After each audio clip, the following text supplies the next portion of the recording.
नमस्कार, मैं हूं आपके साथ अंकिता पाल। बुलेटिन की शुरुआत करते हैं। जोधपुर केंद्रीय संस्कृति एवं पर्यटन मंत्री गजेंद्र सिंह शेखावत जोधपुर पहुंचे हैं, जहां पर गजेंद्र सिंह शेखावत ने एयरपोर्ट पर मीडिया से बात करते हुए कहा कि हर घर तिरंगा भारत की शान है। प्रधानमंत्री नरेंद्र मोदी ने आजादी का अमृत उत्सव के समय से जो प्रक्रिया प्रारंभ की थी, तिरंगा जो देश को इस विविधताओं से भी भरे हुए भारत को एकता के सूत्र में बांधने वाला प्रमुख घटक है। हम सबके लिए स्वाभिमान का प्रतीक है, हम सबके लिए सम्मान का प्रतीक है। स्वतंत्रता दिवस के दिन हम सब लोग अपने घर पर, अपने प्रतिष्ठानों पर सम्मान के साथ में तिरंगा लहरा रहे हैं। उससे पहले तिरंगा लेकर कि हम तिरंगा यात्राओं और मंडल तक आयोजित करें, और ऐसा बीजेपी का निश्चय है। और साथ ही हर घर तक तिरंगा फहराएं, इसको लेकर भी व्यापक स्तर पर योजना तैयार की गई है। बिहार चुनाव को लेकर राहुल गांधी द्वारा बार बार उठाए जा रहे सवाल पर उन्होंने कहा कि राहुल गांधी को भारत के चुनाव प्रक्रिया और संविधान सदस्य व्यवस्थाओं का सामान्य जानकारी भी अगर हो तो ऐसे स्टेटमेंट नहीं देते।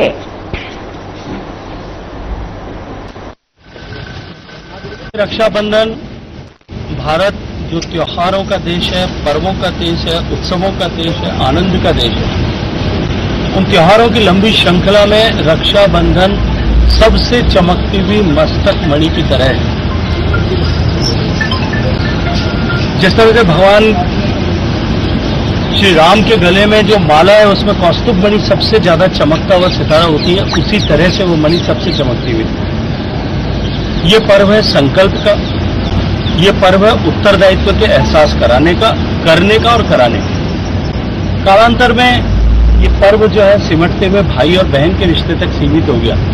मैं मानता हूं कि अब की रक्षाबंधन को हम संपर्क करें राष्ट्र के हितों के संरक्षण का, स्वदेशी को अपनाने का, इस देश के में पर्यावरण की रक्षा के लिए अपने स्तर पर प्रयास करने का, जल संसाधनों के संरक्षण करने का, देश की संस्कृति की लुप्त होती हुई विधाओं के संरक्षण करने का, और साथ साथ में देश को विकसित भारत बनाने का संकल्प करें।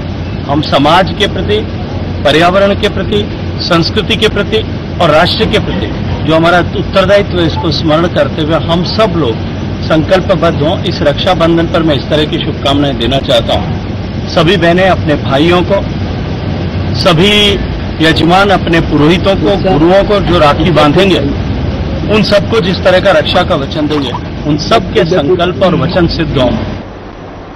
राज्य स्तरीय स्वतंत्रता दिवस समारोह को लेकर जोधपुर शहर में पूरी सुरक्षा व्यवस्था चौक चौबंद कर दी गई है।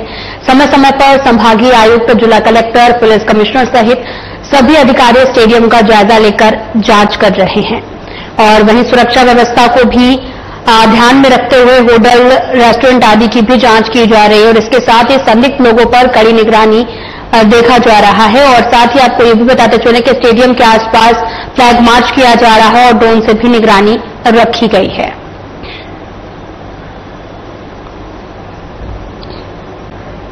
आपको बताते चलें कि राज्य स्तरीय स्वतंत्रता दिवस समारोह का आयोजन किया गया। स्टेडियम के पास ड्रोन से निगरानी भी की जा रही है। कलेक्टर, पुलिस कमिश्नर तैयारियों का जायजा भी ले रहे हैं। आपको बताते चलें कि 15 अगस्त नजदीक है, जिसको लेकर जोधपुर शहर में पूरी सुरक्षा व्यवस्था चाक चौबंद कर दी गई है। चप्पे चप्पे पर पुलिस की तैनाती की गई है। समय समय पर संभागीय आयुक्त, जिला कलेक्टर, पुलिस कमिश्नर सहित सभी अधिकारी स्टेडियम का जायजा लेने के लिए जांच भी कर रहे हैं। तस्वीरें दिखा रहे हैं जो कि जोधपुर से हैं, और इसके साथ ही संदिग्ध लोगों पर निगरानी भी रखी जा रही है।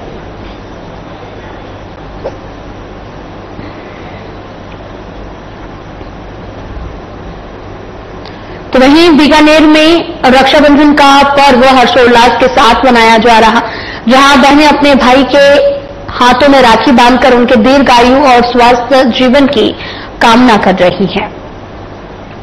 और इसी कड़ी में देश की सुरक्षा के लिए तैनात बीएसएफ के जवानों के साथ भी महिलाओं और बालिकाओं ने भी रक्षाबंधन मनाया है।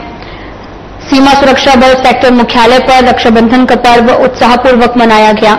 राजस्थान उच्च न्यायालय की अधिवक्ता अर्पिता की अगुवाई में महिलाओं और बालिकाओं ने बीएसएफ के जवानों का मुंह मीठा कराकर उन्हें राखी बांधी। वहीं बीएसएफ की महिला जवानों ने भी पुरुष जवानों को रक्षा सूत्र बांधा है। इस अवसर पर बीएसएफ के कमांडेंट बीएल यादव ने बताया कि रक्षा सूत्र बांधने के इस आयोजन का उद्देश्य बॉर्डर पर देश के लिए खड़े जवानों का मनोबल बढ़ाना है। उन्होंने महिलाओं और बालिकाओं का आभार व्यक्त करते हुए कहा कि उन्होंने अपने घरों से दूर यहां पर बॉर्डर पर बैठे जवानों को राखी बांधकर सही अर्थों में रक्षाबंधन का उत्सव मनाया है।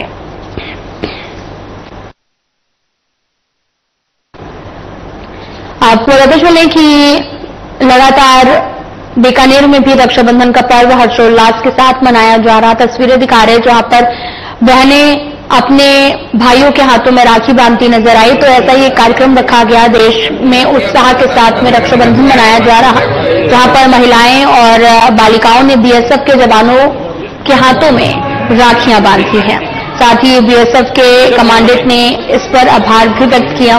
बीएसएफ के कमांडेंट बीएल यादव ने बताया कि रक्षा सूत्र बांधने के इस आयोजन का उद्देश्य बॉर्डर पर देश के लिए खड़े जवानों का मनोबल बढ़ाना है और उन्होंने महिलाओं और बालिकाओं का आभार व्यक्त किया। सीमा चौकी के साथ कैंपस में कुछ जवान यहाँ पर तथा बहने स्कूलों से यहाँ पर बता दिया जताने के लिए आज राखी हमारी भारत की रक्षा करते हुए जो भाई जो अपने घरों पर नहीं जा सकते बाहर पे उनकी चलाई सुनी नहीं है। इसके लिए मैं भारतीय बनी राखी बधाई संदेश और एक पूरा हम लोग सेट बनाते हैं कई वर्षों की अपने बहनों की मेहनत है और वो मैं लेकर के आती हूँ। रक्षाबंधन का पर्व जहां एक और भाई बहन के पवित्र रिश्ते को समर्पित है, वहीं श्याम भक्ति सेवा संस्थान ने इस अवसर को देश सेवा और राष्ट्र प्रेम के उत्सव के रूप में मनाते हुए एक अनोखी पहल की है, जहां पर कार्यक्रम की अध्यक्षता श्याम भक्ति सेवा संस्थान की अध्यक्ष मोनिका प्रजापति ने दी और साथ ही कार्यक्रम में बड़ी संख्या में बीएसएफ के जवानों को सामूहिक रूप से राखी बांधकर खुशियां बांटी गई। श्याम भक्ति सेवा संस्थान के सचिव राजकुमार रामचंदानी ने बताया कि संस्थान अध्यक्ष मोनिका प्रजापति के निर्देशन में संस्थान के सदस्यों ने परंपरागत तरीके से जवानों की आरती उतारी, तिलक लगाया और राखी बांधकर मिठाई खिलाई। इस कार्यक्रम के माध्यम से संस्थान ने न केवल देश की रक्षा में तैनात जवानों के प्रति सम्मान प्रकट किया, बल्कि उनकी हौसला अफजाई भी की है। सामूहिक रूप से आयोजित इस रक्षाबंधन कार्यक्रम में बीएसएफ के जवान भावुक और प्रफुल्लित नजर आए। जवानों ने बताया कि आयोजन उन्हें उनके घर और परिवार की याद दिला रहा। इसके साथ ही उन्होंने संस्था का आभार व्यक्त किया। वहीं संस्था अध्यक्ष मोनिका प्रजापति ने कहा कि आयोजन देश की सीमाओं पर तैनात जवानों के प्रति सामाजिक कृतज्ञता और आत्मीयता प्रकट करने का एक प्रयास था, जिससे यह संदेश गया है कि पूरा देश उनके साथ है, उन्हें याद करता है और उनके त्याग का सम्मान करता है।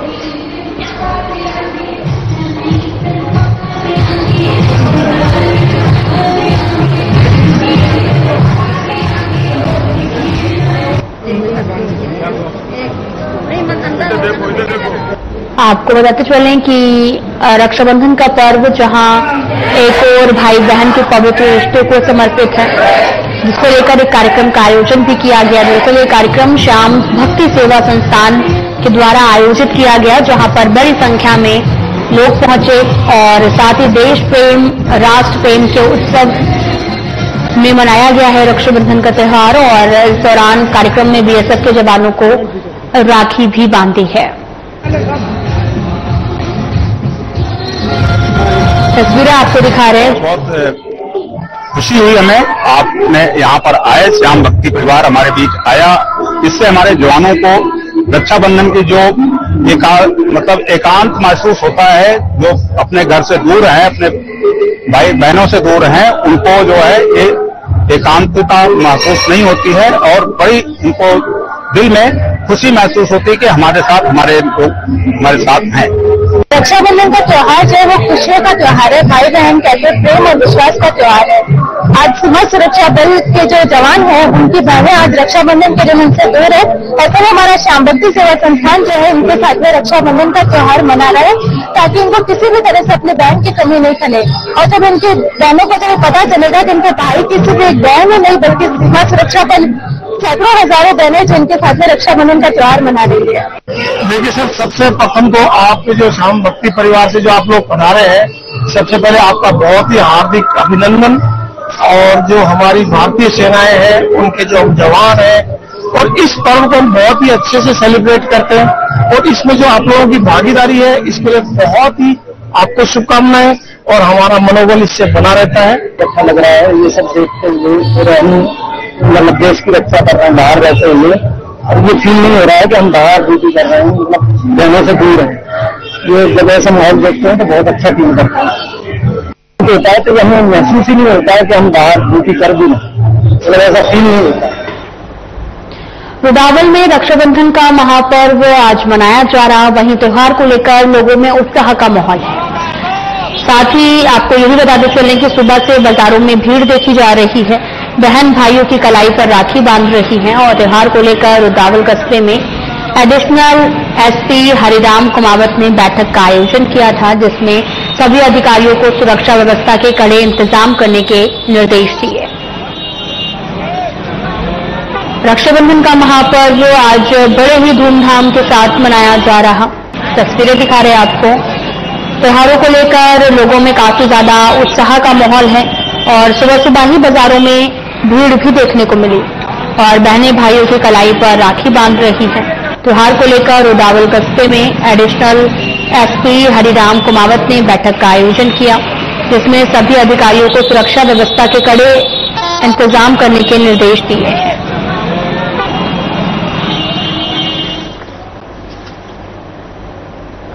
जोधपुर के सरदारपुरा बी रोड के पास में बांधनी शोरूम में दिव्या चौहान ने अपनी बेटी के लिए 6000 की राखी पर्व के लिए ड्रेस खरीदी थी, जो डिफेक्टिव निकली, जिसको दुकानदार ने चेंज करने से मना कर दिया, जिससे नाराज कस्टमर ने दुकान के बाहर ही ड्रेस को आग लगा दी और वीडियो सोशल मीडिया पर अब जमकर वायरल हो रहा है। तो तस्वीरें भी आपको दिखा रहे हैं, जहां पर जोधपुर की तस्वीरें हैं। ड्रेस एक्सचेंज ना होने से ग्राहक काफी ज्यादा नाराज हो गया था और जिसको लेकर उसने उस ड्रेस पर आग लगा दी है और जिसका किसी ने वीडियो बना लिया। दरअसल दिव्या चौहान ने अपनी बेटी के लिए 6000 की राखी पर्व की ड्रेस खरीदी थी, जो डिफेक्टिव निकली है, जिसको दुकानदार ने चेंज करने से मना कर दिया और जिससे कस्टमर काफी ज्यादा नाराज हो गया और ड्रेस को आग के हवाले कर दिया।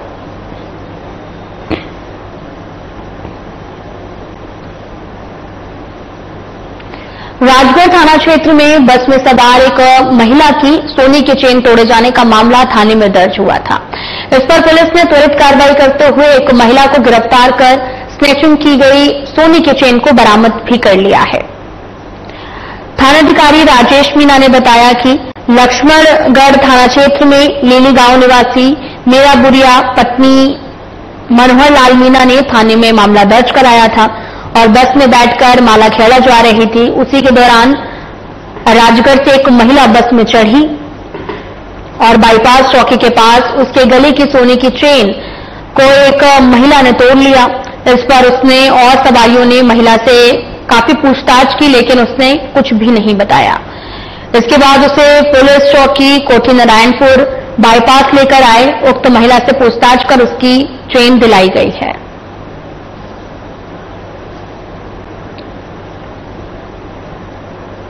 खबर हनुमानगढ़ के टिब्बी क्षेत्र से है, जहां टिब्बी पुलिस ने अपहरण, दुष्कर्म और पोस्को एक्ट प्रकरण में वांछित अभियुक्त को गिरफ्तार किया है और साथ ही पुलिस महानिरीक्षक Bikaner range Hemant Sharma, IPS Harishankar police अधीक्षक जिला हनुमानगढ़ के निर्देशन में त्वरित पुलिस अधीक्षक जनेश तंवर और वित्ताधिकारी करसिंह वृत्त संगरिया के निकट सुपरविजन में वांछित अपराधियों की गिरफ्तारी की निरंतरता में हंसराज नूंड्रा थानाधिकारी पुलिस ने टीम वांछित मुलाजिम लखविंदर सिंह को गिरफ्तार कर लिया है। थाना क्षेत्र में रहने वाली परिवादिया ने एक रिपोर्ट की पेश और प्रार्थी की नाबालिग पुत्री को रहने वाली परिवादिया ने एक रिपोर्ट पेश की थी, जिसमें प्रार्थी की नाबालिग पुत्री को आरोपी लखविंदर सिंह बहला फुसलाकर भगा ले गया।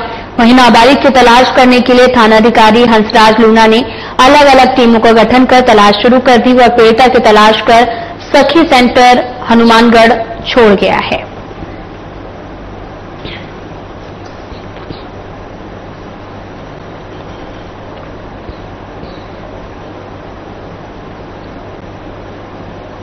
तो वहीं बालसमंद रॉयल्टी नाका के पास में तेज रफ्तार और लापरवाही से आए डंपर की चपेट से पैदल जा रही एक वृद्धा की मौत हो गई है और सड़क पर एक तरफ पत्थर से भरा ट्रक और दूसरी तरफ ट्रैक्टर ट्रॉली खड़ी थी। डंपर चालक ने बीच में से ही निकालने के प्रयास में महिला को कुचलकर ट्रक से भिड़ गए, जिससे एक बाइक सवार युवक भी घायल हो गया। वहीं थानाधिकारी किशनलाल बिश्नोई ने बताया कि नागौर जिले में मुंडवा हॉल मगजी की घाटी रॉयल्टी नाका के पास निवासी कुरी पत्नी उकाराम भार्गव पैदल ही बालसमंद रोड से निकल रही थी। रॉयल्टी नाका के पास पहुंची तो पीछे से तेज रफ्तार डंपर ने महिला और बाइक सवार को टक्कर मार दी है। पुलिस ने शव को कब्जे में लेकर पोस्टमार्टम के लिए भेज दिया और घायल को इलाज के लिए अस्पताल में भर्ती कराया गया है।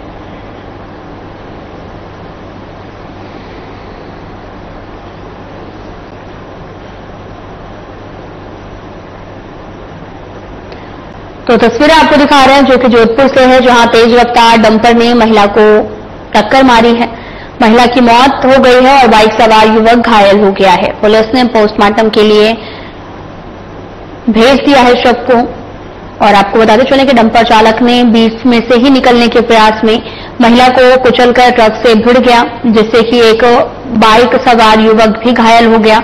थाना अधिकारी किशनलाल बिश्नोई ने बताया कि नागौर जिले में मुंडवा हाल मगजी की घाटी रॉयल्टी नाका के पास निवासी कुई पत्नी उकाराम भार्गव पैदल ही बालसमंद रोड से निकल रही थी। रॉयल्टी नाका के पास पहुंची तो तेज रफ्तार डंपर ने महिला और बाइक सवार को टक्कर मार दी है।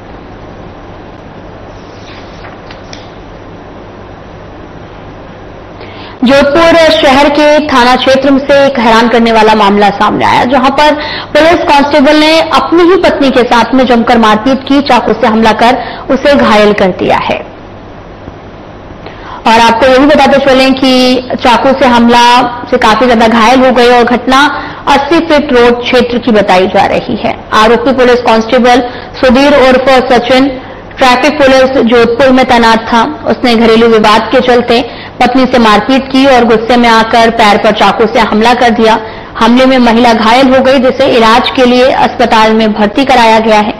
घटना की सूचना मिलते ही माता का थाना पुलिस मौके पर पहुंची और जांच शुरू कर दी है। फिलहाल पुलिस ने आरोपी कांस्टेबल के खिलाफ मामला दर्ज कर आगे की कार्रवाई प्रारंभ कर दी है। बताया ये भी जा रहा है कि आरोपी पर कर्जा होने पर पत्नी को बिहार से 2 लाख रुपए लाने के लिए कर रहा था परेशान, जिसकी शिकायतें पहले भी सामने आ चुकी हैं।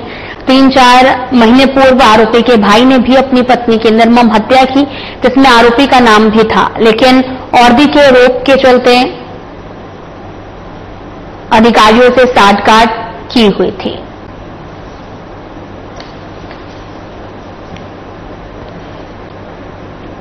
तो वहीं करौली में खाद्य नागरिक आपूर्ति और उपभोक्ता मंत्री सुमित गोदारा ने विभाग की समीक्षा बैठक का आयोजन किया है, जहां मंत्री सुमित गोदारा ने बैठक को संबोधित करते हुए कहा कि राज्य भर में 1 नवंबर 2024 से प्रारंभ इस अभियान के तहत अब तक 26,07,969 लोगों द्वारा स्वेच्छा से खाद्य सुरक्षा योजना का लाभ छोड़ा गया है और साथ ही इसके अतिरिक्त लगभग 27 लाख से भी अधिक लोगों को KYC नहीं कराने के कारण योजना से हटा दिया गया।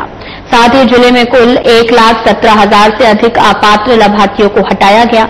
इसके परिणाम स्वरूप राज्य में लगभग 53 लाख पात्र अभ्यर्थियों और जिले में 1,03,569 नए पात्रों को राष्ट्रीय खाद्य सुरक्षा योजना से जोड़ा जा चुका है। उन्होंने कहा कि राज्य सरकार निरंतर सभी पात्र वंचितों को खाद्य सुरक्षा उपलब्ध करवाने की दिशा में काम कर रही है।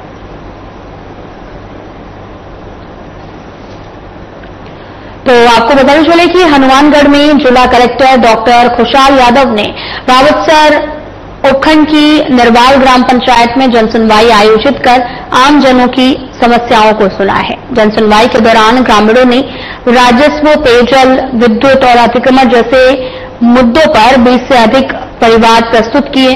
वहीं डीएम ने मौके पर मौजूद अधिकारियों को निर्देश देते हुए कहा कि जनसुनवाई का उद्देश्य मात्र शिकायत सुनना नहीं बल्कि वास्तविक समाधान देना है। डॉक्टर यादव ने कहा कि आमजन की समस्याओं के समाधान के लिए जनसुनवाई व्यवस्था लागू की गई है। अधिकारी प्राथमिक स्तर पर मामलों का निपटारा करें ताकि जनता को बार बार कार्यालयों के चक्कर न लगाने पड़े। और इसके साथ ही उन्होंने अधिकारियों को निर्देशित किया कि प्रत्येक शिकायत को गंभीरता से लें, समाधान में संवेदनशीलता का परिचय दें।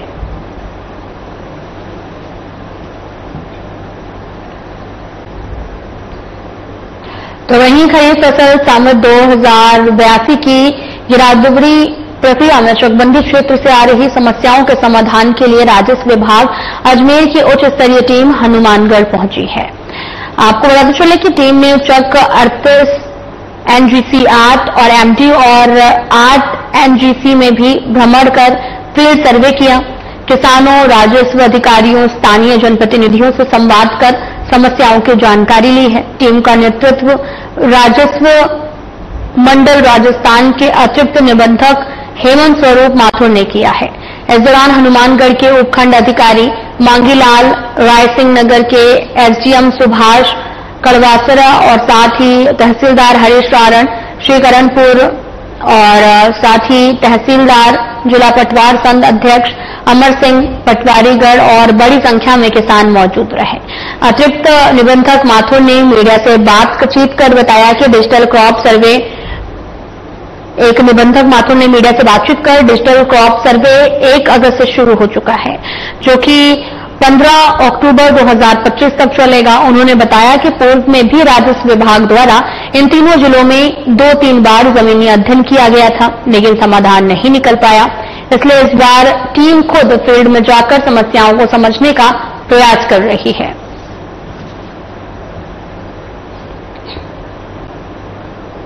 खबर हनुमानगढ़ से है, जहां सड़क हादसों को रोकने और आमजन को यातायात नियमों के प्रति जागरूक करने के उद्देश्य से शहर में जिला पुलिस अधीक्षक ने अहम पहल की है।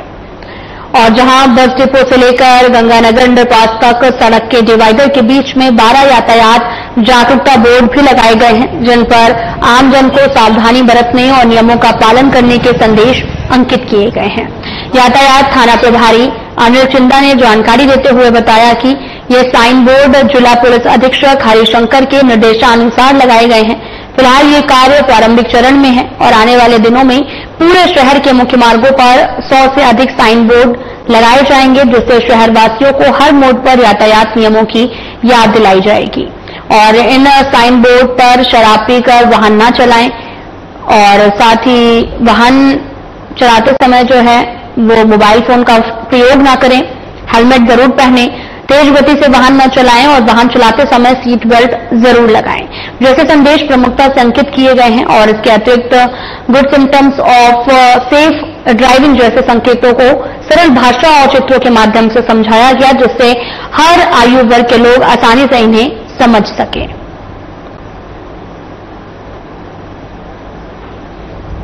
आपको बताते चले कि सड़क सुरक्षा को लेकर तमाम तरह के अभियान लगातार चलाए जाते हैं और एक और बड़ा कदम इस पर लिया गया है, जहां पर डिवाइडर के बीच में लगाए गए हैं यातायात जागरूकता बोर्ड। तस्वीरें जहां पर आपको दिखा रहे हैं और यातायात नियमों के प्रति लोगों को जागरूक किया जा रहा है, जिससे हर आयु वर्ग के लोग आसानी से इन्हें समझ सकेंगे।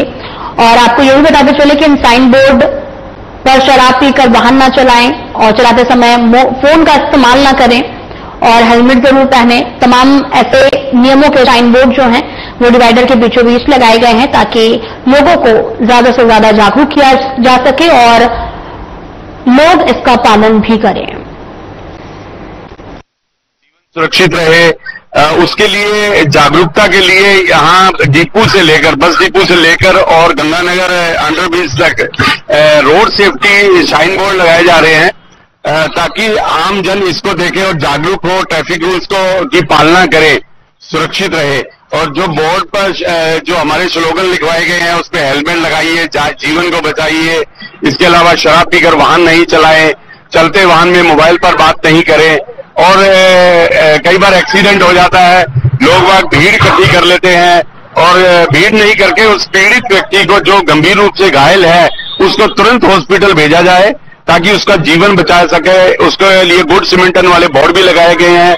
हमारी आम जन से यही आग्रह रहेगा, अपील रहेगी कि आप लोग ट्रैफिक रूल्स को फॉलो करें, पालना करें और इन बोर्ड को देखें ये क्या आपको इंडिकेट कर रहे हैं, इसकी पालना करें। फ्लावर डे में इतना ही। नमस्कार।